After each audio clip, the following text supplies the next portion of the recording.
Ei, gente! Olá, tudo bem? Tudo tranquilo? Tudo na santa paz? O MandoCast começando nesta quinta-feira, 20 de julho de 2023. Hoje comigo, Maxson Gomes. A Nayara tá de férias.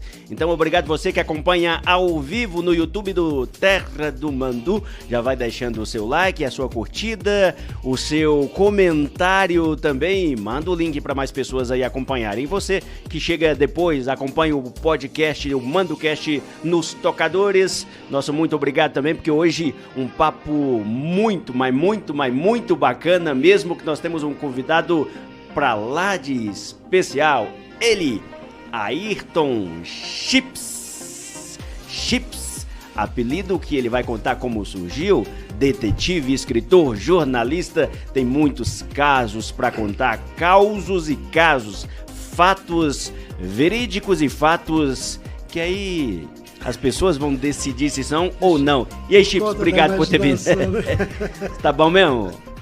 Bacana, muito obrigado, Marcos, pelo convite. Prazer imenso estar aqui com você, com vocês que estão nos acompanhando. Bacana, estamos aí prontos para a nossa conversa. Bora lá. Quanto tempo de detetive foi aí, Chips? Foram necessários 27 anos só. Isso porque eu já tinha algum tempo, né, trabalhado fora, né? Trabalhei desde moleque, né? Desde os 14 anos e depois tem mais exército, fábrica. E aí na polícia foram precisos 27 anos para completar 32. Uhum. Né? E quando eu aposentei, já tem um bocado que eu aposentei, viu? É verdade. Eu lembro disso porque tem um bocado de tempo que eu me formei jornalista em 2004, mas em 2002 já estava trabalhando ali na área.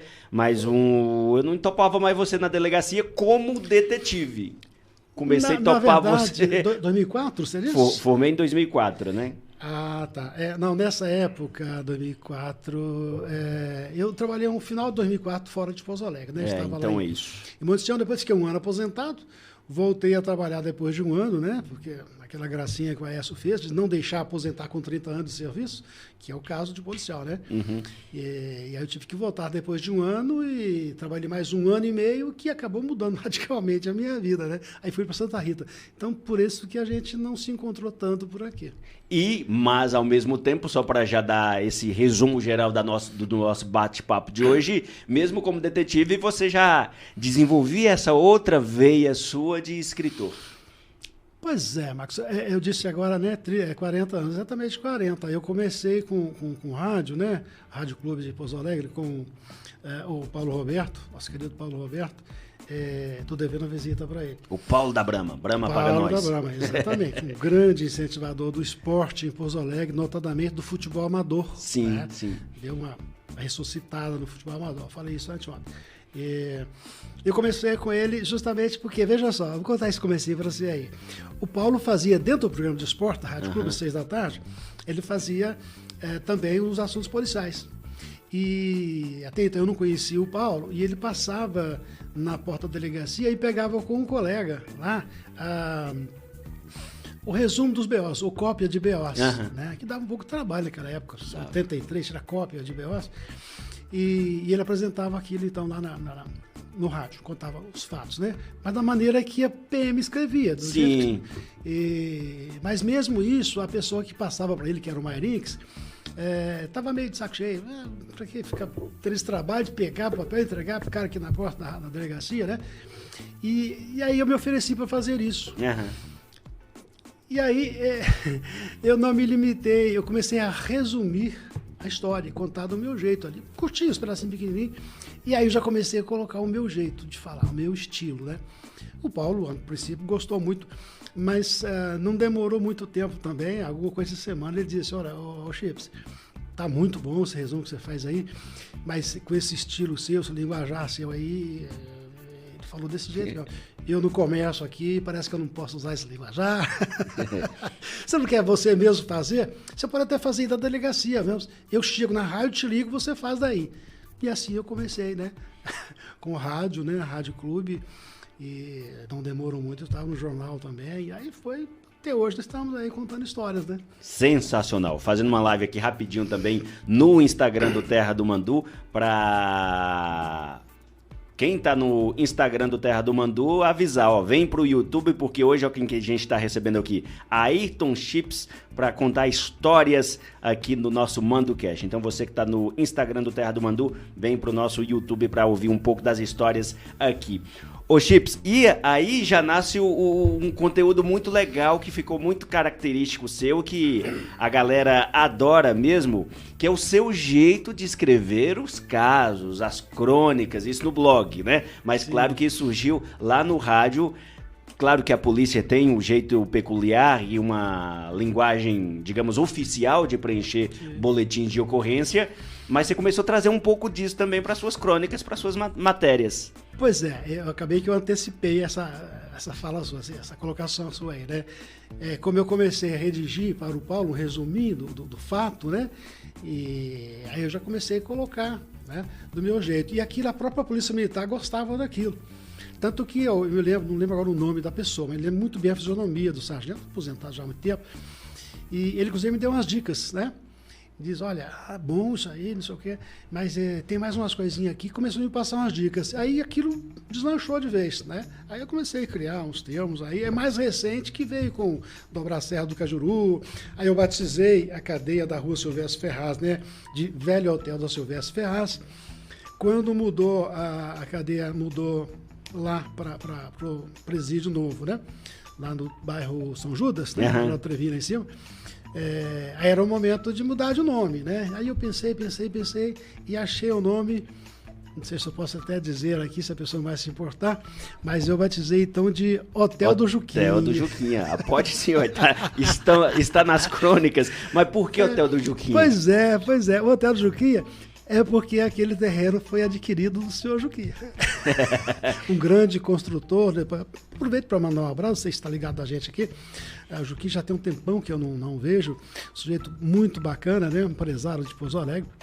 2 filhos, um deles tinha problema, coitado, e até senti quando ele faleceu, lá daquele comecinho na nossa carreira, mas sempre tive muito bom relacionamento com todos eles, principalmente com o pai, Juquinha, uma pessoa muito bacana de Pouso Alegre, né? E ele que vendeu esse terreno pro Estado para construir o novo presídio. E aí tinha que dar o nome, né? Hotel do Juquinha. Hotel do Juquinha, inaugurado em 2009. 2009. Mas aí já indo nesses apelidos do que usava e dos locais, tem a Pulseira de Prata. Por que Pulseira de Prata? Pois é, aí a gente vai achando mais uns nomezinhos aí, né? Tem a Serra do Cajuru, né? Que significa, dobrou a Serra do Cajuru. Significa que o sujeito conseguiu fugir. Né? Quando ele consegue fugir, ele dobra a Serra do Cajuru. E se ele não consegue fugir, ele recebe as pulseiras de prata, né? Ou seja, vai ser algemado, vem no táxi do contribuinte, né? Que é a viatura. E vai para a delegacia sentar ao piano do paladino da lei. Se ele for autuado, né, em flagrante, que é a maioria dos casos, né, se ele foi conduzido no táxi do contribuinte para sentar no piano do delegado do paladino da lei, ele acaba sendo autuado em flagrante, né, por algum motivo. E aí ele pega o táxi do MacGyver para ir se hospedar no Hotel do Juquinha. MacGyver, funcionário Funcionário, é o detetive que durante o período ele é encarregado de fazer esse transporte, né, do meliante da delegacia para o presídio. Que hoje tem as forças de segurança própria para fazer esse... Sim, e aí entra uma história que talvez as pessoas não... quase certamente as pessoas não saberão, né? É até interessante esclarecer isso aí. Quando o velho hotel da Silvestre Ferraz, no qual eu trabalhei por 2 períodos lá dentro, né? Em 2001, eu até confundo aí, porque foi 2003, 2006. Um período de 6 meses, na outra vez mais curto, de lá eu saí para Santa Rita. Então, até 2009, as cadeias, né? No caso, algumas ficaram até mais para frente um pouquinho. Até 2009, de Pouso Alegre, né? O velho hotel da Silvestre Ferraz era administrado pela Polícia Civil. Sim. Né? E a partir daí, então, foi criado a Polícia Penal. Aliás, a Polícia Penal é mais recente um pouco. Foi criada a SWAP, a Subsecretaria. Então, os agentes passaram, assumiram, né, a administração das cadeias. E aí que entra uma diferença interessante, né? Porque nós administrávamos ali a cadeia de Pouso Alegre, ali no centro, com As fases que eu peguei uma com 71 presos. Olha só, em 2003, 71 presos. Era muito preso. Já era superlotação. Já era superlotado, né? Aí foi fazendo puxadinho. Em 2006, quando eu saí, ela estava com 170. Nossa. Em 2009, quando os presos foram transferidos lá para cima, estava com 320. Já a capacidade do novo presídio. Praticamente. Foi inaugurado com capacidade para 390. Né? Então já começou cheio, né? Hoje tem mais de 1.000, já passou bastante de 1.000, né? Não sei se foram feitos puxadinhos lá. Aqui no velho Hotel Silvestre Vaz, nós cansamos de fazer puxadinhos, porque ela dobrou a capacidade, né? Mas mesmo assim era dificílimo ali. Mas nós administrávamos aquilo com 4. Era eu e mais 3. Eu cuidava da papelada, era, vamos dizer, o diretor ali. Mas era o papel de carcereiro que todos nós fazíamos, na verdade, né?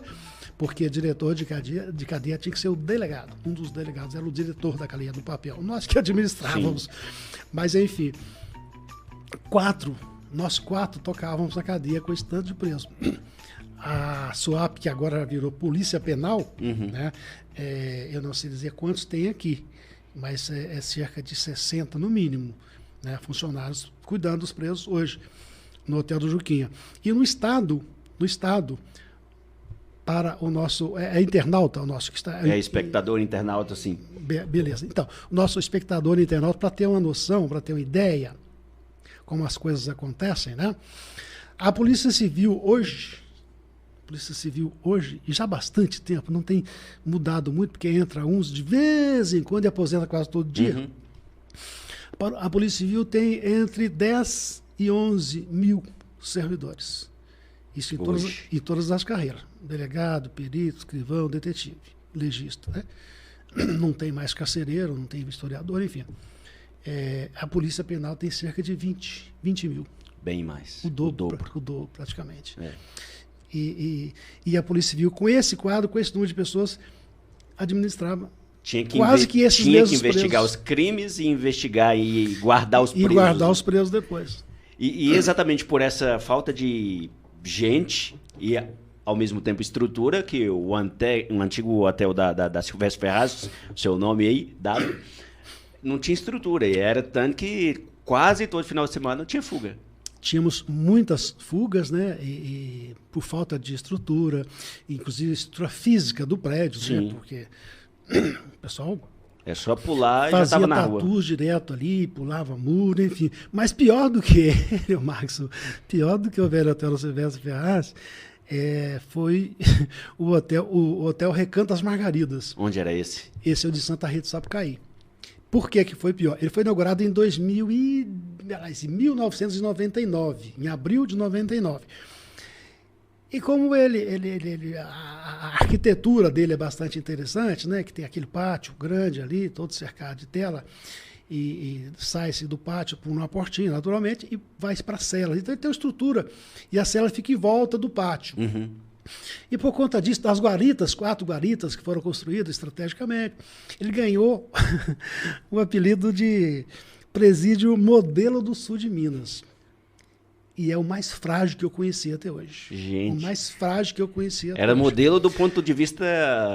Da arquitetura só. Da arquitetura só. Porque a construção de paredes lá com uma colher, bastava algumas horas, você tirava lá toda a massa, né, entre os tijolos, e aí tirava o tijolo inteiro e fazia o buraco do tamanho que você quisesse. Segurança mínima em vez de segurança máxima. As guaritas que estão lá até hoje, né, sempre teve, agora, com a Polícia Penal é outra história, outro quadro de funcionários, né? Mas até então, quando estava com a Polícia Civil, nunca teve guarda nessas guaritas. A Polícia Militar fazia a vigilância apenas noturna numa das guaritas. Então o sujeito fazia o buraco na parede, com uma colher ele abria o buraco, usava aquela guarita que inteligentemente o arquiteto colocou muito próximo do muro, ele subia na guarita vazia, da guarita e pulava em cima do muro e pulava para a rua. Gente, já fazia. Esse era o modelo, presídio modelo do Sul de Minas. Gente, cada coisa que acontece. Estamos batendo papo hoje aqui com Ayrton Chips, escritor, jornalista, detetive. E por essas histórias todas, a gente já entra num outro tema muito bacana, que é a sua veia de escritor. Você já começou no rádio, do rádio surgiu o blog ayrtonchips.com, com muita crônica, o povo de Pouso Alegre e da região como um todo. Eu conheço colegas que trabalharam comigo aí nas TVs, que falava, nossa, é muito gostoso ler essa crônica aqui. Do jeito que você ia narrando os fatos com essas palavras, com esses apelidos, Pulseira de Prata, Paladino da Justiça, o Homem da Capa Preta. Ficou marcante, né? E aí veio Meninos que Vi Crescer, que é essa história toda sua aí de vivência mesmo na Polícia Civil, que um livro muito interessante, mas aí só para o nosso ouvinte, espectador saber. Meninos que Vi Crescer, a maior parte esses meninos que infelizmente tiveram envolvidos no crime. Pois é, o nome pode levar para diversas direções, né? Mas trata-se de meninos, a grande maioria eu de fato eu vi crescer, alguns eu vi até nascer, né? Uhum. E que se bandearam para o crime. Infelizmente é isso, são histórias tristes, né? Mas dentre as crônicas policiais, esse Meninos que Vi Crescer tem, salvo engano, 51 crônicas, né? Mas tem outras histórias que não se relacionam, estão ligadas aos meliantes, propriamente, né? Tem algumas que não são. Só que mas a maioria são crônicas, sim. Já estão na contracapa aqui, que são assuntos que a gente que mora em Pouso Alegre, no meu caso há 23 anos, mas quem mora aqui com certeza já ouviu falar, talvez não conheça por inteiro, né? O Mistério do Coisa Ruim da Borda, O Mistério do Corpo Seco, Os Últimos Dias de Fernando da Gata, famosíssimo, A Verdadeira História do Beco do Crime, são algumas histórias por aqui.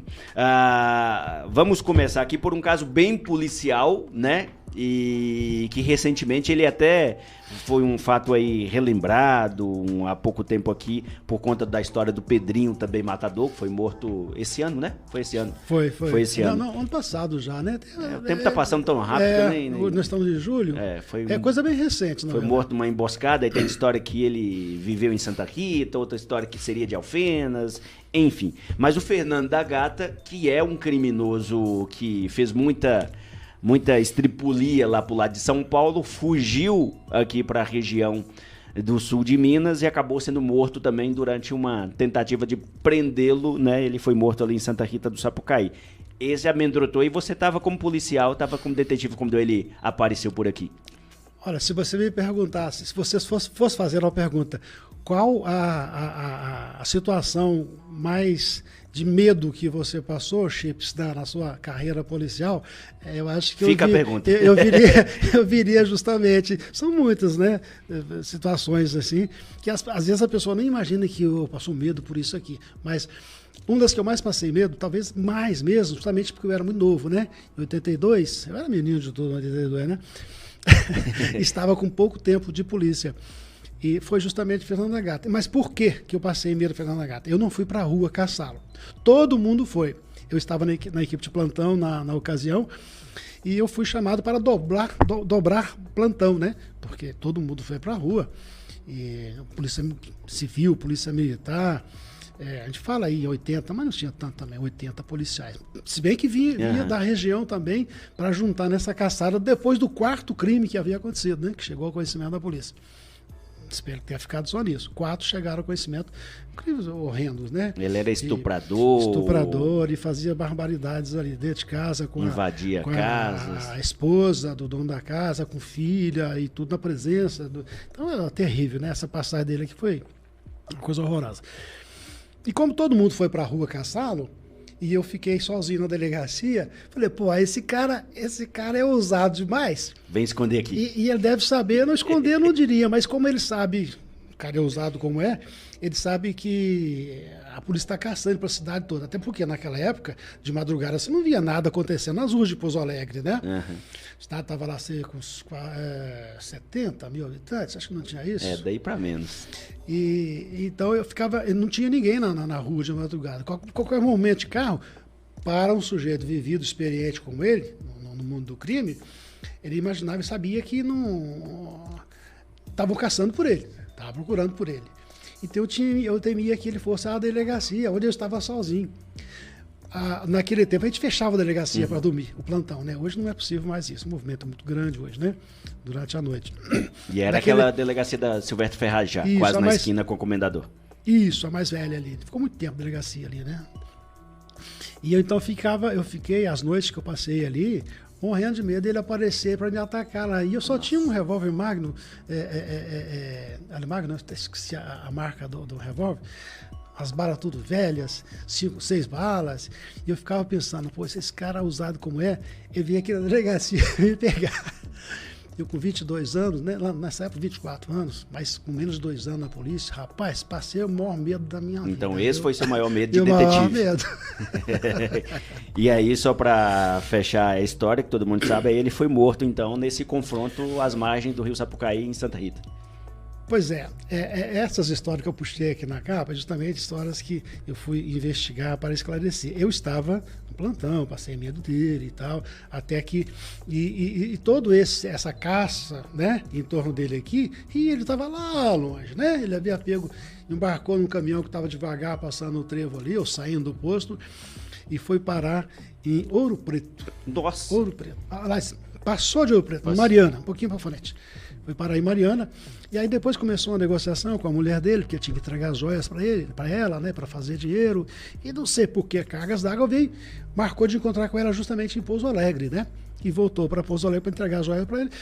Armamos uma arapuca, né, para pegá-lo lá na Mavesa, e aí nós tivemos 2 policiais de São Paulo que acompanharam a esposa do Fernando da Gata, e mais o advogado. Os 2 policiais fizeram questão de estar nesse carro na emboscada para prendê-lo. Mas essa questão aqui eles fizeram por uma razão muito simples. Eles não queriam que Fernando da Gata fosse preso em Minas Gerais. Eles queriam ter o mérito de eles prenderem. Então eles tinham que dar um jeito dele fugir para eles prender em outra ocasião. Levar o mérito da questão. Exatamente. É fato isso aí, né? Então eles ficaram no carro. Quando o Fernando da Gata, que marcou para 2 horas da tarde, chegou às 4 no carro, onde estava a esposa dele, perceberam os 2 policiais e ele saiu correndo disparado. Inclusive os policiais o acompanharam e deram informação para os colegas, para nós, né, Polícia Civil de Pouso Alegre, errada justamente para despistar. Eles disseram que ele entrava para a direita, na Fernando Dias ele entrou à esquerda. E com isso ele acabou passando aí por Cachoeira de Minas, foi parar em Santa Rita, Sapucaí. Agora, o confronto, né, onde ele foi baleado, esse é mais polêmico, mais controverso, mais cheio de boatos. Sim. Né? Falou-se muita coisa na época, e eu na época mesmo não apurei grande coisa. Eu coordenei no plantão no sábado, coordenei parte do velório dele na delegacia. Que é um fato também atípico. Velório na delegacia. Sim, foi necessário, mas foi necessário. A pessoa, mas velório na delegacia? Realmente, estranho, né? Mas foi necessário, Magno, fazer o velório, mostrar para a população, tamanho era o terror, que sim, o homem estava morto. Estava acabado o pesadelo. Então tinha que mostrar para a população. Só que foi um tiro no pé, porque é muita gente, a população da cidade toda parece que queria ver o homem morto, né, no caixão. E com isso foi começando os tumultos, né, na porta da delegacia. O velório não durou 2 horas. O corpo estava lá na garagem, o pessoal entrava pela frente e saía pelo corredor, aquela ruazinha da delegacia velha lá. E aí foi necessário suspender o velório. Mas que tipo de confusão que você viu? O tumulto mesmo. As pessoas queriam invadir a delegacia e revoltadas e queriam passar na frente, enfim, uma confusão danada. A gente tivemos que suspender. Até morto o homem fez o velório. Agora, o confronto, né, onde ele foi baleado, é aí que está. Que tem muita polêmica e muito boato. E foi uma coisa muito simplesinha, né? Eu publiquei. Para contar com detalhes essa história, eu levei o Sargento Campos, que trocou tiro com ele. E foi uma troca curtinha e rápida, cada um deu uma bala, viu? Cada um deu uma bala. E o sargento foi mais feliz que a bala dele penetrou do Fernando da Gata. E a do Fernando da Gata se perdeu. Mas foi um duelo rapidinho, né? Na penumbra do crepúsculo, né? De uma sexta-feira. E eu levei o sargento lá em 2010, tá no livro aqui. Eu levei só para me mostrar o local, porque lá em Santa Rita as pessoas não sabiam onde tinha acontecido. Policiais de Santa Rita não sabiam onde tinha acontecido esse duelo, né? Vamos chamar assim. E ele levou e me mostrou então, e eu fiz uma outra crônica, e acrescentei aí. E por ocasião do falecimento do Sargento Campos, coisa de 2 ou 3 anos, eu voltei a publicar isso aí. Mas o fato é que o sargento estava sozinho, estava ele e um cabo. O cabo saiu para buscar a viatura, estava cansado, tinha levantado às 5 horas da manhã.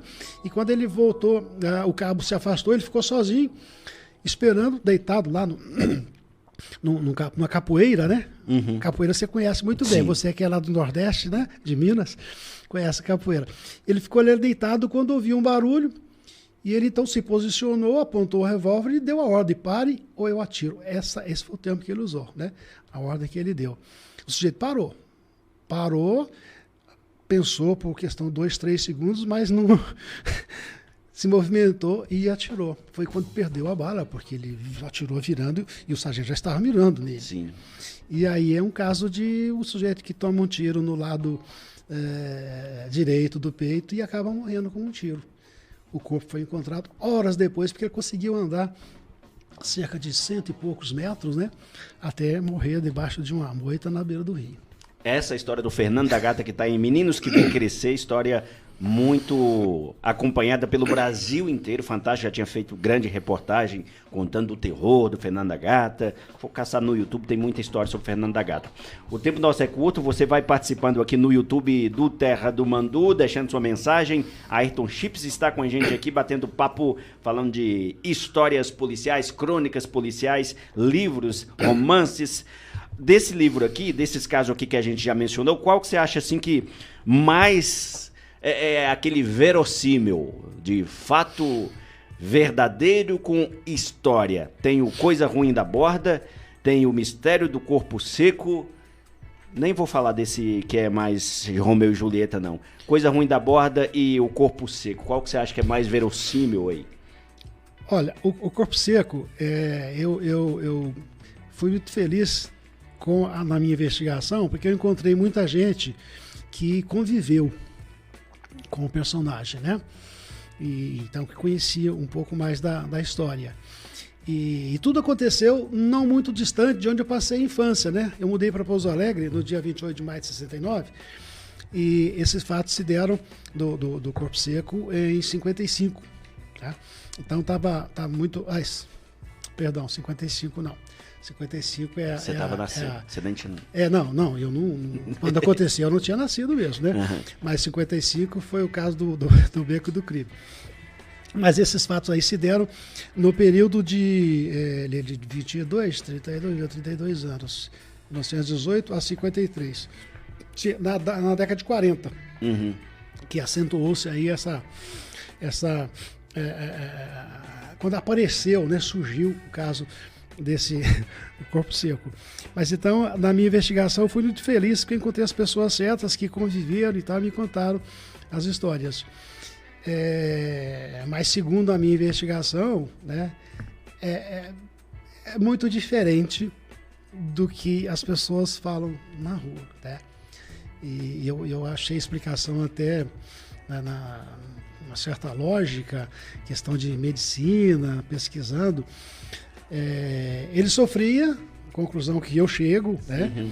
Que era o sujeito que sofria, apesar de toda a fantasia que se criou em torno disso, ele tinha uma doença que poderia ser uma doença venérea, uhum. E que daí veio também a depressão, por isso ele se fechou em casa, né, e emagreceu demais, não podia sair de casa, e coincidiu com a história de um irmão dele, que tinha lá um ligeiro distúrbio, que passava meses em casa, com a família abastada, por sinal, uhum. E de repente jogava um saco qualquer nas costas e ia para o mundo, andava 6 meses por aí, e voltava todo maltrapilho, sujo, cabeludo, e as pessoas associavam um com o outro, como se fosse sem saber que eram pessoas diferentes. E o legal dessa história, né, da maneira que eu escrevi, é justamente que eu esclareço isso e as possibilidades disso. Coisa parecida com a história do Coisa Ruim da Borda também, que lá aconteceu de fato a aparição de um espírito, né, um espírito zombeteiro, está registrado no livro do Tombo, que é uma coisa bem interessante, essa história de livro do Tombo, né, da paróquia de Borda da Mata.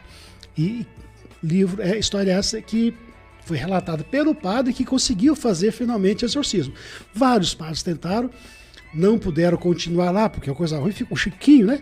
O Chiquinho ficou lá na fazenda do Português durante final de janeiro até 23 de abril, uns 3 meses lá, né? E os outros padres, né? O Capuchinho, o senhor Alderige, o Oriolo, esse pessoal, eles não puderam continuar, não eram de lá. O padre Cito ficou e acabou ele sozinho conseguindo exorcizar, né? O Chiquinho lá dessa fazenda, mas tem bastante coisa, é interessante a pessoa ler, principalmente o comportamento do cidadão de Borba da Mata com relação a essa história.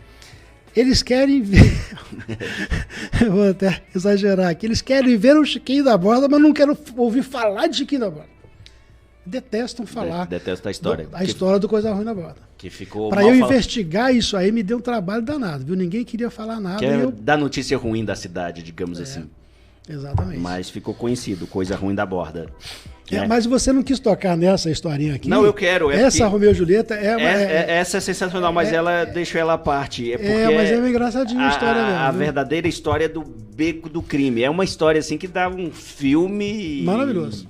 Sensacional. Apesar do desfecho, que é muito triste, né?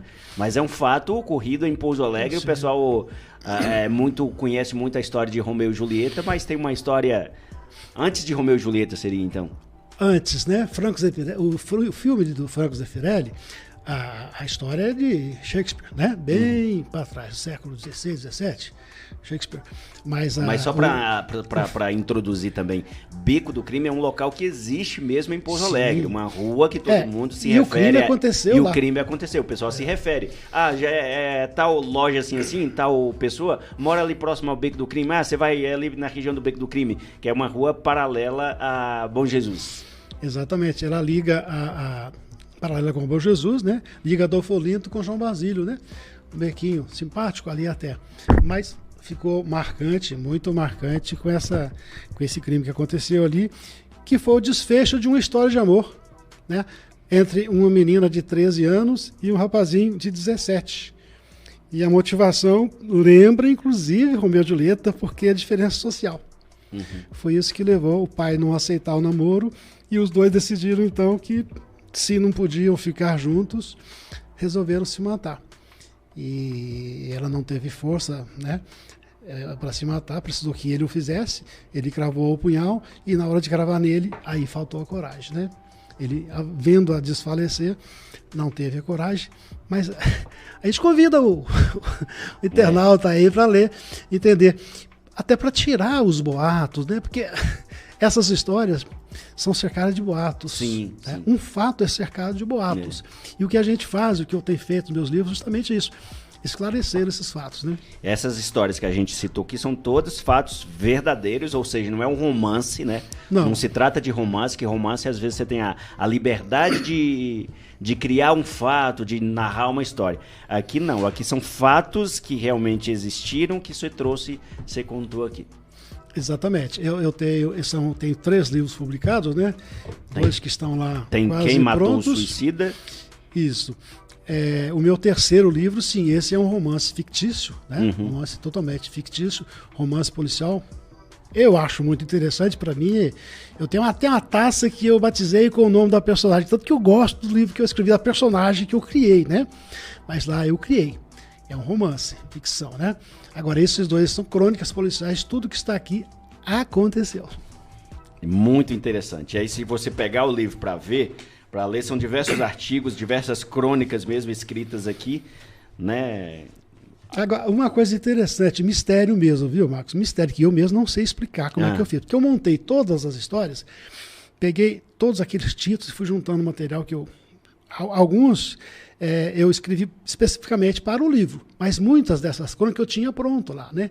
Até já tinha publicado em capítulos, nos jornais, né? Que eu escrevi ao longo da vida também. Mas algumas eu escrevi para isso. Então eu juntei todas as peças, né, as histórias, num arquivo só, para fazer o livro, diagramar, enfim. E fiz o comentário, coloquei na contracapa, Sim. Fiz um comentário na introdução dessa história do mistério do corpo seco. E aí que entra o mistério. Eu não coloquei a história no livro. Você não pôs a história no livro? Não coloquei. E como é que eu fiquei sabendo disso? Olha só, uma senhorinha soube de uma feira do livro que eu fiz logo depois do lançamento dele, em agosto foi no comecinho de setembro já, de 2014, e ela foi lá em Espírito Santo, ela é de Espírito Santo Dourado, foi a Silvianópolis comprar o livro para ler para o marido dela, porque o marido dela não tem a visão. Ela ia ler para ele, bacana. Aí comprou um livro, autografei para ela e tal, e passado 2 semanas, eu encontrei na rua, não sei como é que ela me achou ali, né? Eu saindo do banco, ô, seu Chips, tadinha, pessoa simplesinha, e, vem cá, me ajuda aqui, que eu não tô conseguindo achar a história aqui do Corpo Seco aqui no livro. Ah, não, tá aqui. Peguei o livro, folhei, busquei nos títulos ali, e não achei. Realmente, não coloquei, embora tenha mencionado na contracapa, na introdução. E aí, claro, eu vou ter que corrigir aqui, né? Então aqui está, no livro 2, tá? Quem Matou o Suicida. Tem o Corpo Seco. Tem o Corpo Seco. Agora, só voltando lá no início da conversa, Chips foi um delegado, então, que te deu esse apelido. Foi. Então, quando eu entrei para a polícia, Max, meu concurso é de setembro, né, de 80, e comecei o curso, eu fiz aniversário, eu faço aniversário 2 dias, viu? 2 dias? 2 dias. Mas como assim? Dia 8 ou dia 10. O dia 8 é o real, o dia 10 é o documento, é o registro. Né? Então, eu fiz aniversário do dia 8 de dezembro, e no dia 9 mataram o John Lennon. Né? Dia 9 mataram o John Lennon. Naquele dia 9 eu embarquei no ônibus da Enza, né? Fui para Belo Horizonte para começar no dia seguinte, 10, que é o dia oficial do meu aniversário, para fazer academia. Então, naquela época, tinha uma série famosa na televisão, né? Que é Chips. Passava na Record. Hoje parece que passa em algum canal desses caras, Canal Brasil, salvo engano, tá passando. A série lá do final dos anos 70, né? Chips, que é as iniciais, na verdade, não era um personagem, são as iniciais de California Highway Patrol. Era o nome da série. Da série, né?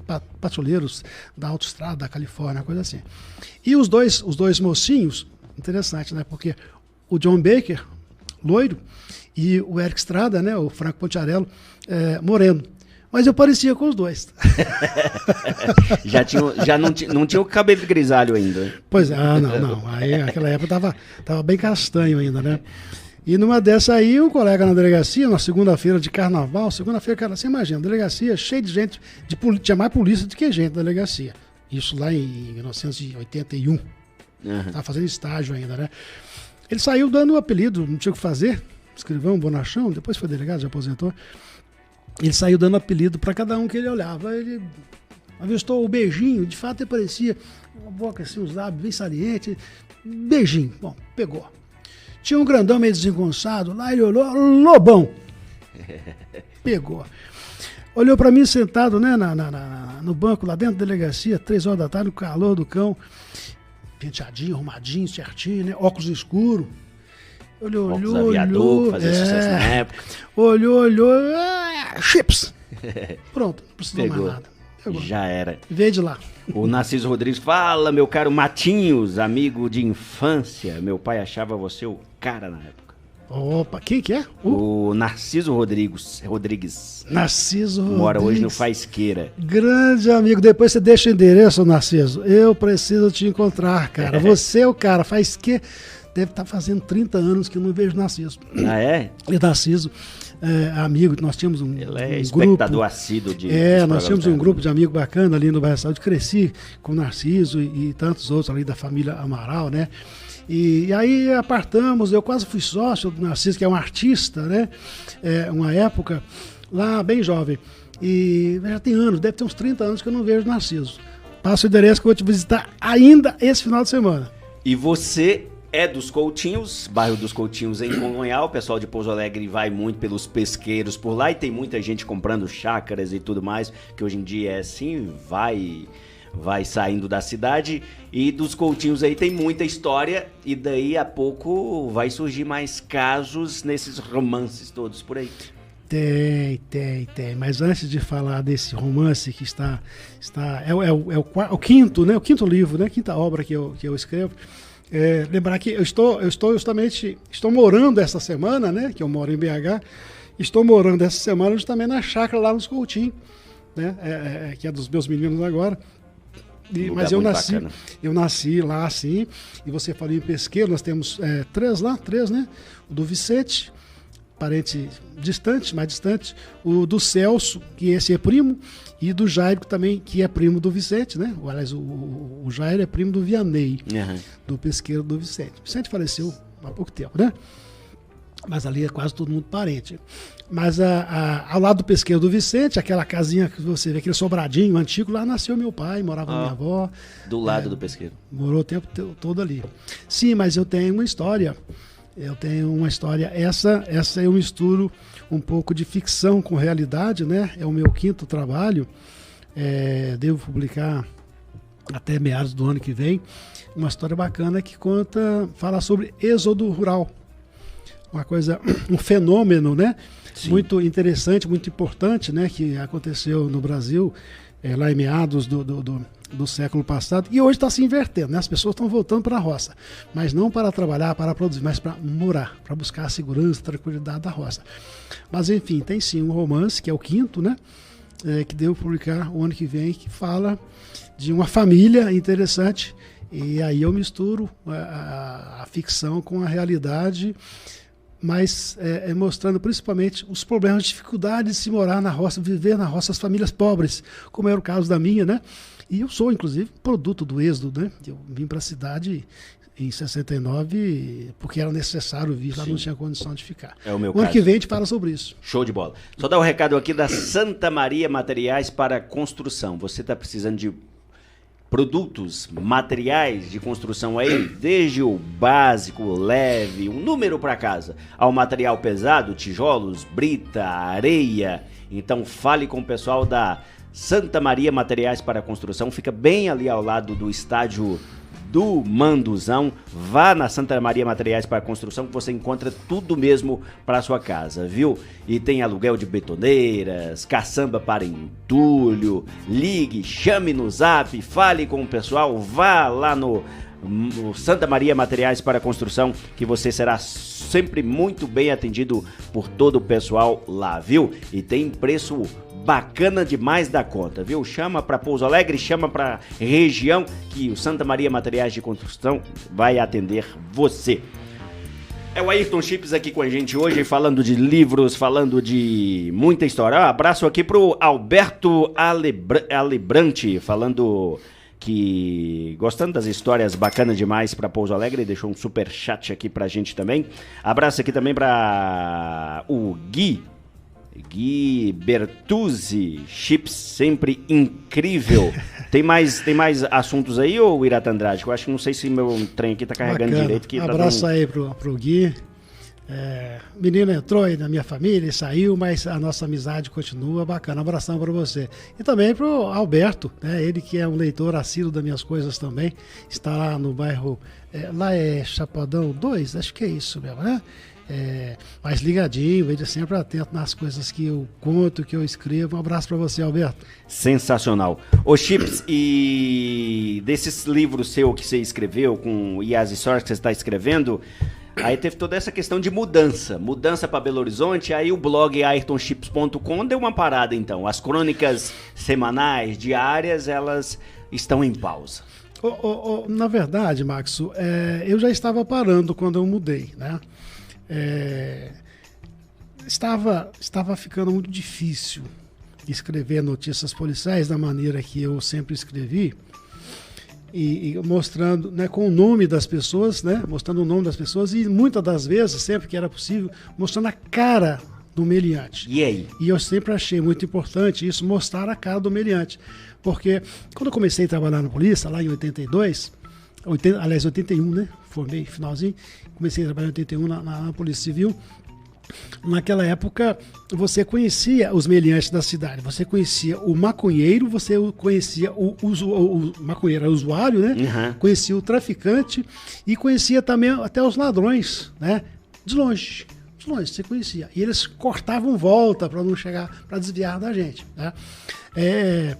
Quem você visse naquele tempo, lá 80, 81, 82, a gente fazia muita ronda, a Polícia Civil fazia uma coisa que não era dela fazer, mas dava resultado. A cidade era muito mais segura, muito mais tranquila, né? quem você visse de madrugada na rua, você via duas pessoas na rua, duas pessoas diferentes, né? Uma é aquela pessoa que, por acaso, pegou uma carona e chegou na cidade àquela hora de madrugada, ou então chegou na rodoviária e está indo para casa. A outra é o meliante que está aprontando. Ou acabou de aprontar, ou vai aprontar, né? Então, essa realidade foi mudando muito. Mais recente, já neste século, a polícia não conhece mais os meliantes, né? Muito pouco. E é muito comum o meliante mora ao lado da sua casa e você não sabe. Uhum. E aí que entra o trabalho, aquele trabalho que eu fazia com o blog, de sempre que possível tirar foto, né, do meliante e colocar lá no jornal que eu escrevi, vários deles, e também no blog, mostrar ali a foto do meliante para que o cidadão saiba quem é o seu vizinho, saiba quem é, onde está o perigo, né? Muitas das vezes você está recebendo ali o sujeito, o vizinho, lá para tomar um cafezinho na sua casa, ele é um assaltante que está ali fugindo da polícia em outro estado, enfim. Agora isso de uns anos para cá é impossível de fazer. Tem nova lei aí. Você não pode mostrar a cara, você não pode mostrar o nome da pessoa, né? E então já estava ficando difícil. Além do que eu tinha um trabalho muito grande, né? Eu tinha que buscar e eu cobria. Acabou que o meu blog, quando eu criei em 2011, a intenção era falar de vários assuntos, né? Mas acabou que eu foquei no policial e não sobrou tempo para mais nada. Mas por quê? Porque eu ia à delegacia de polícia todo santo dia, aposentado, ia à delegacia todo dia, de manhã, pegar os fatos da noite e pegar ainda os meliantes na delegacia para fazer foto, dava um jeito lá, e o delegado fingia que não via, né? E eu fazia as fotos. E com o tempo isso foi ficando difícil, o delegado já proibindo até terminantemente de tirar fotos, né, na delegacia. E aí vem essa história de direitos humanos, que você não pode mostrar a cara do sujeito, não pode expor o sujeito não foi condenado. O que eu fazia era mostrar o fato. Eu nunca disse que ele está condenado, eu estou mostrando o fato. Eu fiquei sabendo de uma história, aí você me conta se é verdade ou não, de que você escreveu uma matéria uma vez, dando, digamos, nome aos bois, deu o nome lá do meliante, no linguajar policial, e aí a pessoa entrou com um processo contra você, que tem esses casos de processo. Sim. E na hora lá que estavam de frente do homem da capa preta, você contou que, na verdade, você não tinha dado o nome dele verdadeiro ou o apelido, alguma coisa. Sei que... o que eu fiquei sabendo é que o cara não conseguiu ganhar o processo porque não estava o nome dele de verdade na matéria. Essa aí é mais ou menos isso. Tem uma história... Teve muitas histórias. Eu sofri... Que eu me lembro certinho, foram 14 processos ao longo de quase 40 anos. Já tem uns 4 anos que eu não publico mais, né, notícias policiais. Mas quase 40 anos eu sofri 14 processos. E eu perdi 2, um por decurso de prazo e o outro porque realmente eu falhei. Foi um engano, eu coloquei o nome por extenso, o nome completo da pessoa, e a pessoa tinha só 17 anos. Aí foi falha minha. Que é menor, não pode identificar. Eu não podia, e realmente eu não podia, eu nunca fiz isso, né? Neste caso eu fui induzido a erro, não vou dizer quem foi o culpado não, mas eu fui induzido a erro, coloquei o nome da pessoa e eu perdi a ação, né? O outro foi um decurso de prazo, né? Eu não fiquei sabendo que eu estava sendo processado, eu não recebi uma intimação para me defender, né? Não fui citado para me defender e saiu a condenação à revelia, que eu ainda estou recorrendo. Mas foram 14 processos ao todo que eu me lembro. E esse que você mencionou, na verdade, o sujeito foi preso, até um furto esse furto sem vergonha, né? O sujeito roubando peças de carne no supermercado e colocando dentro da cueca, etc. E ao ser preso, ele disse, meu nome é isso aqui, tá. E foi autuado qualquer nome, foi recolhido, e na verdade, ele deu o nome do irmão dele. Aí o irmão me processou. Ah, entendi. O irmão me processou. Não tinha fundamento, né? Porque ele tinha que processar primeiro o irmão dele. Sim, quem deu o nome. Né? E aí, naturalmente, eu ganhei a causa, né? Como ganhei quase todas. Como eu disse, só esses 2 casos aí que eu perdi, um por decurso de prazo e o outro que de fato eu errei porque eu fui induzido a erro. Mas esses processos acontecem. É algo que nós, que aqui do Terra do Mandu, que trabalhamos muito com jornalismo, a gente toma muito esse cuidado e hoje em vias de rede social é o tempo todo, mostra a cara do bandido, dá o nome. Sim, eu vejo, eu acompanho. A lei não permite. Eu acompanho o site direto, sei de tudo que se passa aqui em Pouso Alegre através do site, né? Mas, e vejo a cobrança, mas vocês não podem fazer. Como eu também, se eu tivesse continuado, eu parei justamente por isso, porque o interessante era mostrar. Né? Mostrar a cara do bandido, né? Dar nome aos bois, e isso não é possível mais. Só voltando aqui nos comentários, a Benedita Reis falando que quanto medo passou por conta do Fernando da Gata, nem dormia à noite, e que ela disse que trabalhava no mercado na Comendador e teve o prazer, ela disse, hein? Tive o prazer de ver morto na delegacia antiga. Abraço aqui pro Eduardo Boca também, no Jardim Aureliano. Aqui também a Liana Uriolo, Benedita Reis, que tinha comentado mais cedo aqui também. Mas essa questão envolvendo Fernando da Gata é isso mesmo. Gerou uma aflição de medo dele, né? Inclusive tem um fato que a gente nem gosta de mencionar, mas infelizmente aconteceu, de uma morte provocada por conta do Fernando da Gata aqui, um caso que dói na gente de saber que o pai acabou matando a própria filha por conta de achar que era o Fernando da Gata que estava na casa dele, né, e atirar no escuro. Mas o terror que esse homem causou na cidade de Pouso Alegre região, São Paulo e outras regiões está nesse livro Quem Matou o Suicida. Por que esse título, Quem Matou o Suicida? Que não é o Fernando da Gata. Que não é não, pois é, o Quem Matou esse título, né, é algo meio desencontrado, né? Poxa, peraí, é suicídio ou foi morto? E aí que está o detalhe. A investigação policial, ela precisa ser muito bem feita, né?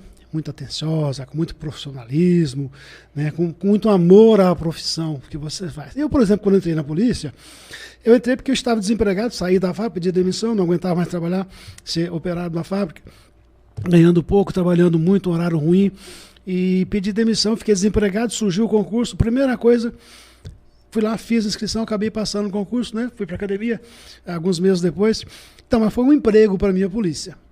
Só que, assim que eu assumi, já na academia, eu comecei a tomar gosto pela coisa. Comecei a trabalhar, me apaixonei. Tanto que, a véspera de aposentar, em Santa Rita de Sapucaí, em 2007, eu, poderia aposentar a qualquer momento, de fato aposentei, em setembro, eu estava no auge da minha produção.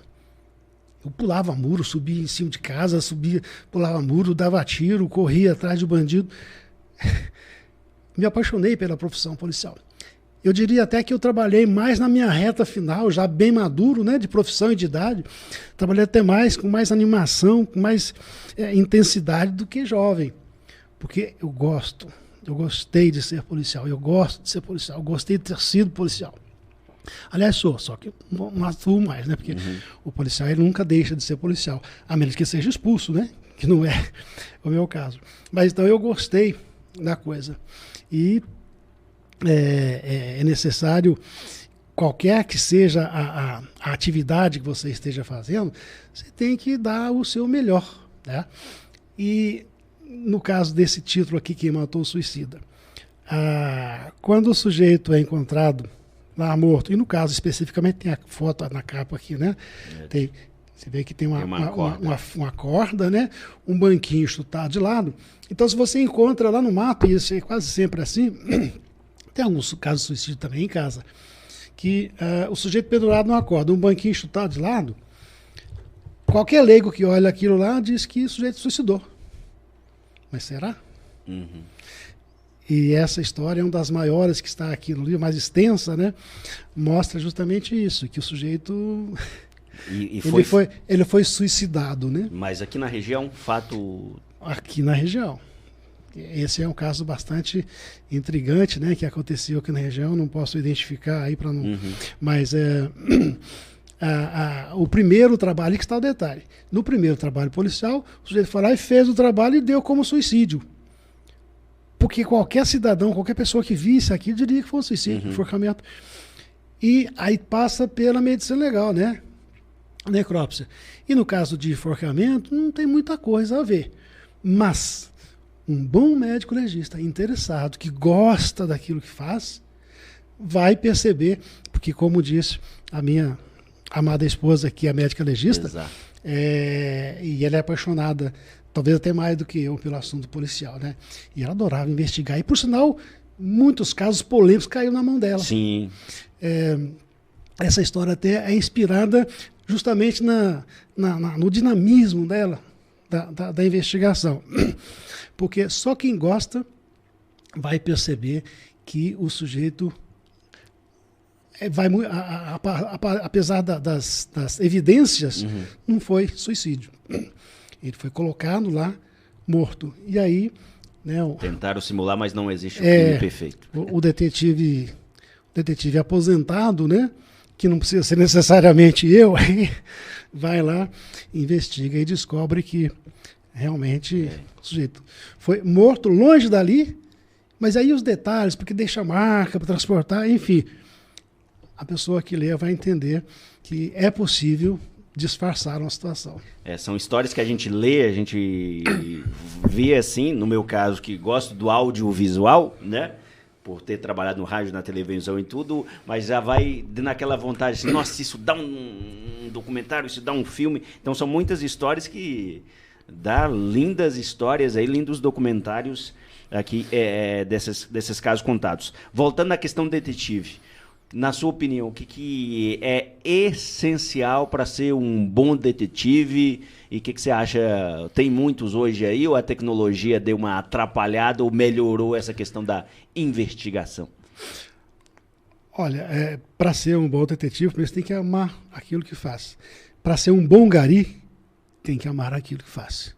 Um gari pode fazer um trabalho nobilíssimo. Ele tem que gostar daquilo que está fazendo, fazer com amor, fazer com prazer. E assim é qualquer profissão, né? O detetive é a mesma coisa. Aquele que gostar, realmente buscar, investigar, apurar, no sentido de esclarecer e principalmente de atender a expectativa daquelas pessoas que estão querendo o esclarecimento. Se um parente seu que foi assassinado ou foi encontrado morto de alguma forma que não se sabe se foi assassinado ou não, enfim, você como parente, você quer ver a coisa esclarecida, né? Então o detetive tem que buscar isso. Fazer o melhor. Hoje é muito chamado de investigador, né? A palavra detetive até que deu uma... Não, quando eu entrei, a terminologia era essa, né? Já passou por agente, investigador, voltou para agente, agora voltou investigador de novo. Eu acho mais charmoso o detetive, mas sim, tudo é a mesma coisa, né? Investigador, agente, policial, enfim, é a mesma coisa. Mas então é necessário que você abrace aquilo realmente, procurando para sua satisfação pessoal até, né? Porque a gente, para ter motivo para tomar uma cervejinha, você tem que realizar alguma coisa. Você tem que fazer o seu melhor, buscar fazer o seu melhor, né? E aí você fazendo isso, além de você ter a satisfação pessoal de esclarecer, você vai dar uma satisfação, você vai desanuviar um coração amargurado do parente da vítima, né, que quer saber o que aconteceu. E para isso tem que haver essa dedicação do policial, do detetive para investigar, né? E é um trabalho em conjunto, né? O detetive está ali, o delegado está ali, o delegado muitas das vezes também é um detetive, é um investigador, às vezes ele está mais direcionando os casos. E aí eu levo a brasa lá para a doutora Tatiana também. Sim. A medicina legal é uma peça importante, né? A medicina legal, ela, usar um termo dela, né? A investigação é uma centopeia. Então tem o delegado, o próprio policial militar, né, que chega, geralmente ele que chega primeiro no caso de um sinistro, né, o policial militar, o que ele colhe ali, aí vem o perito que faz o levantamento, as fotografias, as análises, tudo ali, e junta tudo aquilo, o delegado que vai analisar aquilo que recebeu, o médico legista que vai ver, a Tatiana costuma dizer, né, muito à vontade que é preciso conversar com o morto, que o morto fala. Sim, ele fala, não com a boca. Ele fala com sinais. O sinal no pescoço de um enforcamento, dependendo do sinal que estiver aqui, o médico legista já sabe que não foi enforcamento, né? Ou pelo menos não dessa forma que a gente comumente vê pendurado numa corda. Enfim, é necessário ter uma dedicação, gostar daquilo que faz, ser honesto consigo mesmo, procurar fazer o seu melhor para a sua satisfação pessoal e para atender a pessoa que paga o seu salário. Exatamente. E a situação mudou muito, né, Chips? Desde quando você saiu, né? Vamos a quando você saiu. Desde quando você saiu para hoje, porque a tecnologia de 2010 para cá Então, deu um salto. a tecnologia, voltando à pergunta maior que você fez antes, a tecnologia ajuda muito na investigação, né? Principalmente aí os crimes cibernéticos, ela possibilitou você descobrir ligações telefônicas, contatos telefônicos que servem de prova, enfim. A tecnologia ajuda e muito. Mas, por outro lado... Aumentaram-se os crimes, aperfeiçoaram-se os crimes. Sim, mas um outro fator que eu observo muito e pouca gente dá valor e conhecimento a isso, importância a isso, né? De uns anos para cá, a Polícia Civil passou a exigir curso superior para detetive, né? Eu, quando fiz, não precisava só de 8ª série. Depois subiu para 2º grau e não me lembro agora que ano que passou a exigir o curso superior. E depois disso, infelizmente, nós tivemos uma queda muito grande na qualidade da investigação. Aí a pessoa fala, mas espera aí, agora exige curso superior. Pode ser o direito, pode ser o magistério, pode ser engenharia, qualquer um, né? Bom, mas então melhorou a qualidade, o nível? Não. Porque não está entrando aqueles que são só apaixonados também. Né? Exatamente. Se matou já de cara. Exatamente isso que acontece. As pessoas entram para a polícia porque é o concurso da hora. Uhum. É o concurso do momento. Tem um salário lá, eu não sei quanto está hoje, mas inicialmente em torno de R$4.000, que seja. Então já é uma garantia para você poder dar uma sentada na poeira. Mas aí você não vai, por esse salário, realmente dedicar àquilo que você está fazendo. Você vai usar o cargo policial para trampolim. Você vai continuar estudando. Né? Hoje, no meu tempo, quando eu entrei no meu tempo, é muito comum essa frase, né? É um clichê. No meu tempo, nós tínhamos 2 máquinas Olivetti Linea 88 para fazer as comunicações. E para todo mundo na inspetoria, 2 máquinas, né? Hoje, cada detetive tem um computador para trabalhar. Uhum. Agora, você chega assim lá na porta, vê lá numa sala, lá 4 ou 5 detetives, cada um diante de um computador. Será que estão trabalhando no serviço policial? Ou estão se preparando para o próximo concurso? Então, infelizmente, quando eu imagino que a ideia era essa, melhorar, né, a qualidade, mas não melhorou o salário, aí não resolve, mas acabou prejudicando muito a qualidade. Sim. Porque as pessoas entram para usar como trampolim, não trabalham, não produzem. Isso via de regra. Claro que tem aquelas pessoas que, apesar disso tudo, ainda são apaixonadas, né? Mas via de regra é isso que tem acontecendo. E vive também a reclamação dos próprios que trabalham, principalmente na área de perícia, sim, no caso da sua esposa também, medicina legal, da falta de profissionais. Falta de concurso, de mais profissionais para... Muitos casos. Como eu disse agora há pouco, a Polícia Civil está... E olha, quando eu entrei na polícia em 80, nós tínhamos cerca de 12.000 policiais em todas as categorias, todos os cargos, né? E hoje, 40 e poucos anos depois, nós estamos praticamente com o mesmo número, ou um pouco menos. E a população aumentou vertiginosamente. Né? Os crimes, infelizmente, aumentaram. Muitas cidades nem tinham crime, né? Cidade aí que passa anos sem um crime considerado violento.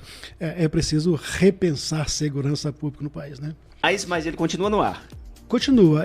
Tem algumas coisas lá, algumas pessoas, eu já tenho tirado algumas coisas, algumas notícias, porque eram notícias, né? Mas os que são mais crônicas ficam. Ficam, a menos que você me pedir para tirar lá alguma matéria, porque o interesse na hora ali contar, e sempre esclarecer a população, as pessoas o que estava acontecendo. Então são notícias. Se por acaso você me pede, não tem por que eu não tirar uma notícia que está lá. Mas via de regra estão lá, né? E eu tenho usado e mantido porque o blog, você sabe, registro oficial, né? Eu mantenho ali o domínio pago, né? Anualmente aquilo lá, e o que eu publicar no Face eu não tenho segurança, mas o que eu publico no blog eu tenho. Então se eu publico uma crônica que eu acho interessante de preservar, de manter, eu publico lá, que depois fica mais fácil de procurar e ninguém vai tirar de mim.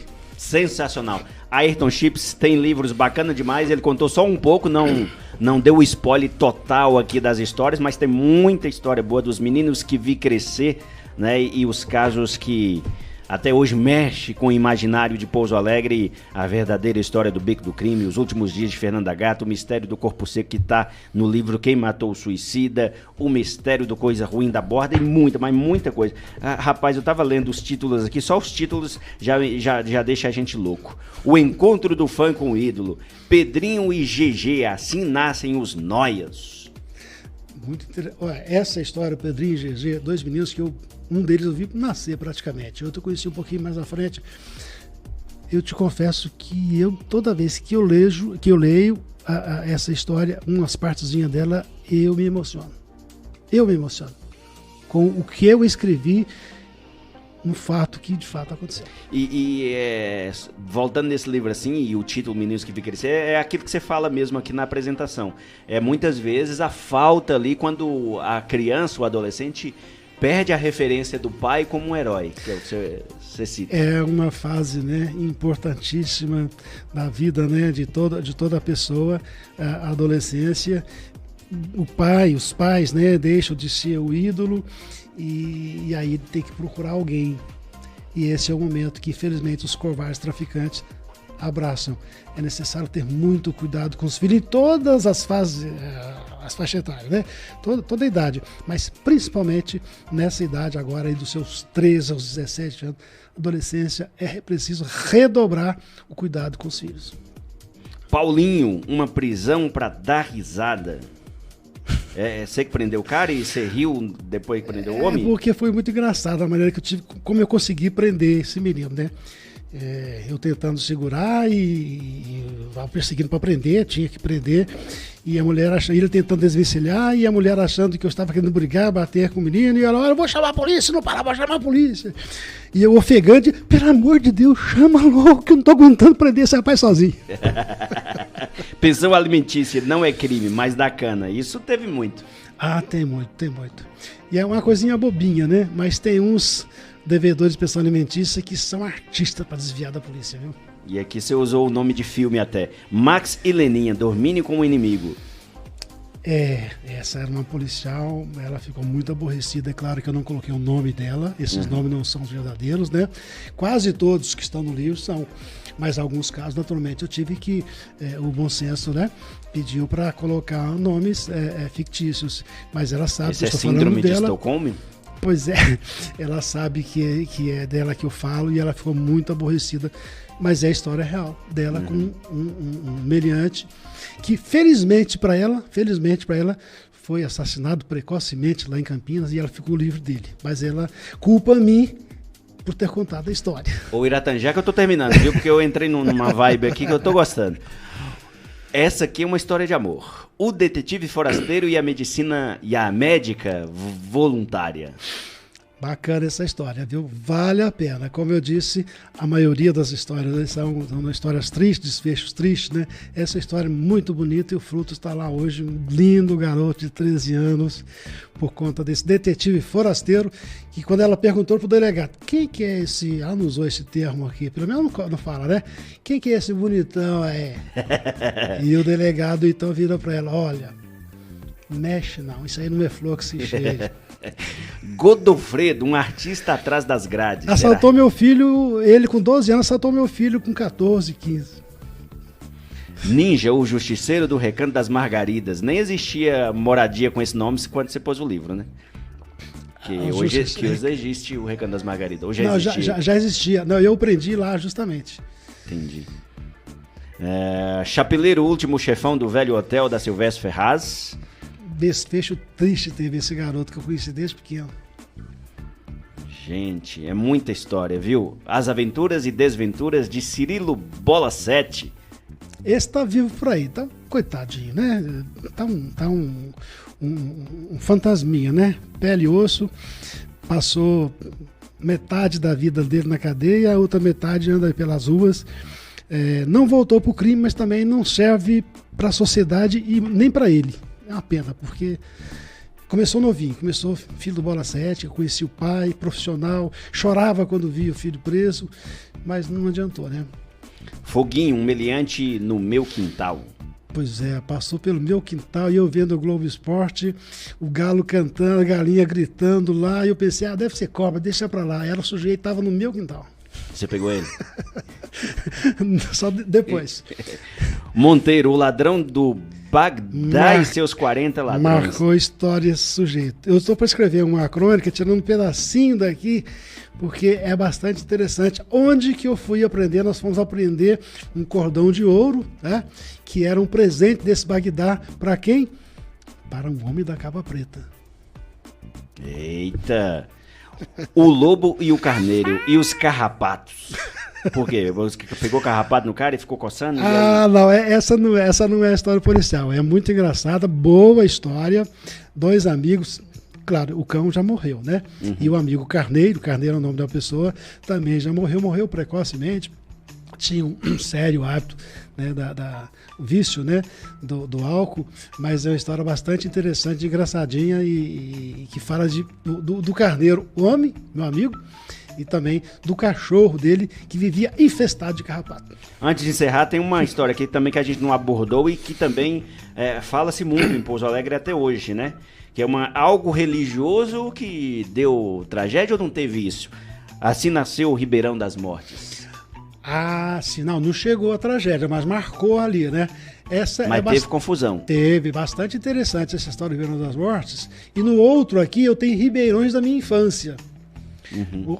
No outro Ribeirão da minha infância eu tenho um resuminho também do Ribeirão das Mortes, onde eu nadei, quase morri logo no primeiro dia que eu pulei no Ribeirão, né? Fui salvo. Ontem, é que o tempo nosso acabou. Ontem eu fui visitar um amigo de infância lá da rua São Pedro, que eu conheci em 69. Eu vi muitas vezes em Pouso Alegre, mas já fazia talvez mais de 20 anos que eu não via.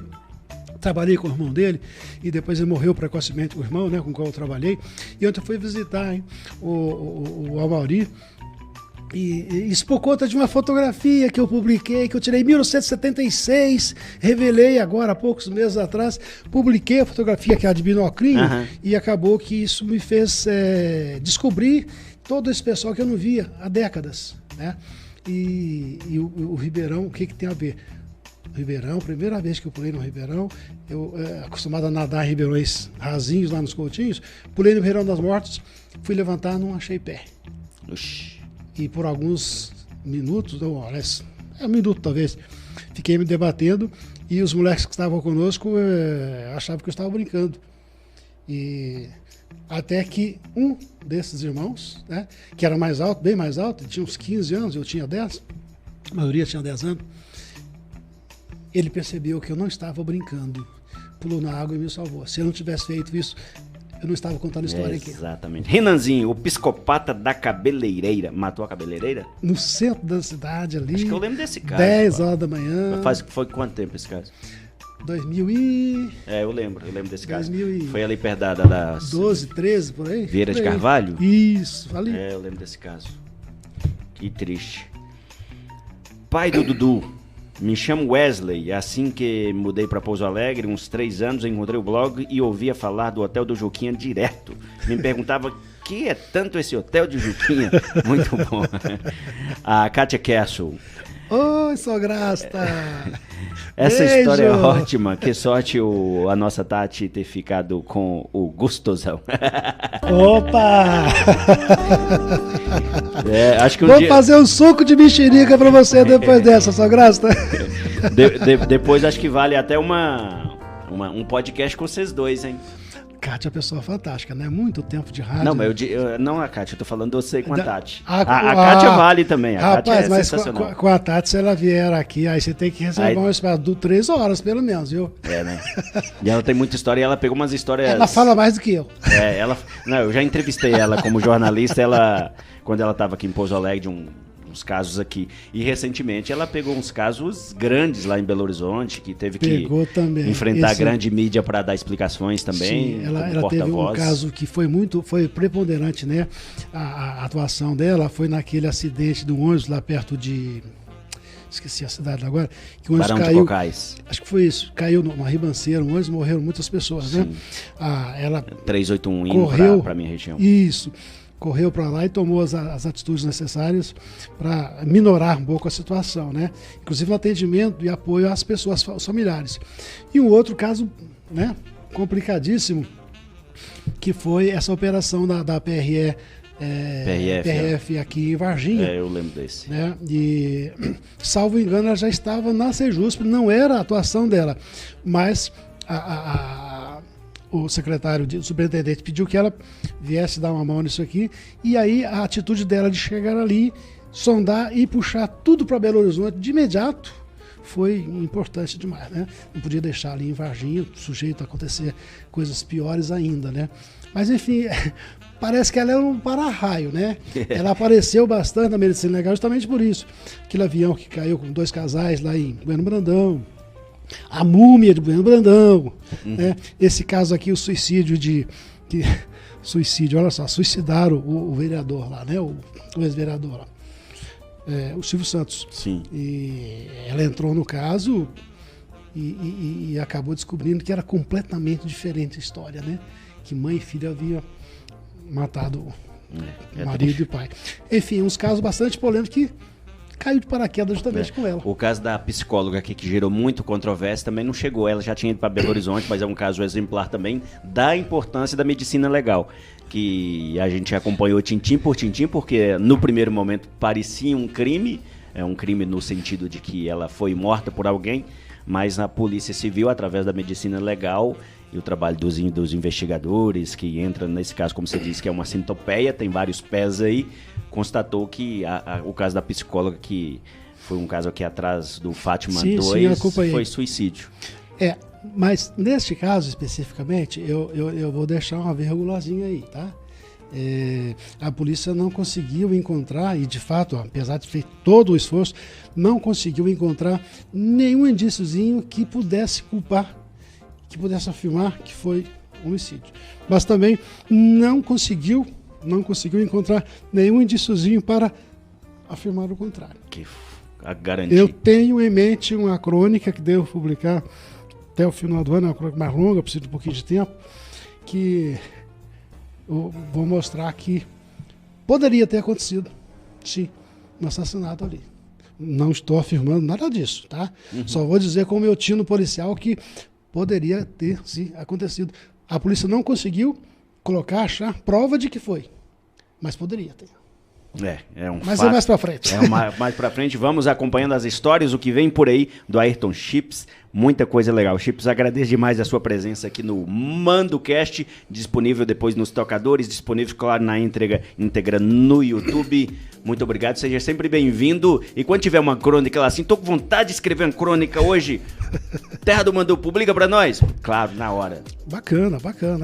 Eu agradeço muito a você, o Iratã, nosso um abraço. Técnico sensacional. Agradeço aí o pessoal que nos acompanharam, né? O pessoal que nos acompanhou, e especialmente aqueles que interagiram com a gente. Bacana. Eu acho que eu matei um pouquinho da minha saudade. Faz tempo que eu não falo, né, atrás do microfone. E matei um pouquinho da saudade, e acredito que tenha matado um pouquinho da saudade de alguém também, né? Exatamente, seja sempre bem-vindo. Bacana, obrigadão, Marcos. Abração a todos vocês. Valeu, o MandoCast fica por aqui com o apoio e o oferecimento de Santa Maria Materiais para Construção. Quinta-feira voltaremos com mais um MandoCast. Abraço, com Deus, tchau.